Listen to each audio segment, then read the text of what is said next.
বন্ধুরা, অনেকে তো অনেক রকমভাবে ফ্রাইড রাইস তৈরি করে খায়, বিভিন্ন রকমভাবে তারা তৈরি করে। কিন্তু আজ আমি আপনাদেরকে এক নতুনভাবে ফ্রাইড রাইস করে দেখাবো। চলুন তাহলে কি করে এটা তৈরি করা যায় দেখে নিই। এখানে আমি আদা, কাঁচা লঙ্কা, রসুন বেটে নেব। আমার বাটা হয়ে গেছে। বন্ধুরা, ফ্রাইড রাইসটা সম্পূর্ণ কিন্তু আমি ঘি দিয়ে তৈরি করব।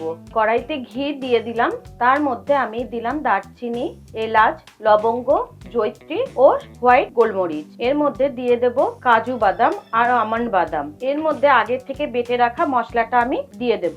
এখন এই মশলার মধ্যে দিয়ে দেব ধনেপাতা, পুদিনা চাটনি 1 চামচ দিয়ে খুব ভালোভাবে এটাকে আমি ভেজে নেব। দিয়ে দেব পরিমাণ মতন লবণ, একটু কাশ্মীরি গুঁড়ো লঙ্কা দিয়ে দেব। মশলাটা ভাজা ভাজা হয়ে এসেছে, এর মধ্যে আমি এখন ভিজিয়ে রাখা চাল দিয়ে দেব। এখানে বন্ধুরা আমি কিন্তু গোবিন্দভোগ চাল ব্যবহার করেছি।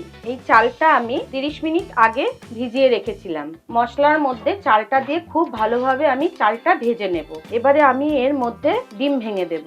2-3 মিনিটের জন্য আমি ঢাকা দিয়ে দিলাম। এখন আমি এই ডিম আর চাল আবারও একটু ভালো করে ভেজে নেব। ডিম আর চাল ভাজা হয়ে গেছে, এখন আমি এর মধ্যে জল দিয়ে দেব। আবারও আমি ঢেকে দিলাম 3-4 মিনিটের জন্য। ফ্রাইড রাইস আমার তৈরি হয়ে গেছে। নামানোর আগে ওপর থেকে আমি ঘি, বাদাম গ্রেট করে রেখেছিলাম, বাদাম গ্রেট করা দিয়ে দিলাম, ধনেপাতা আর সামান্য গরম মশলার গুঁড়ো দিয়ে আমি একটু ভালো করে নেড়ে নেব।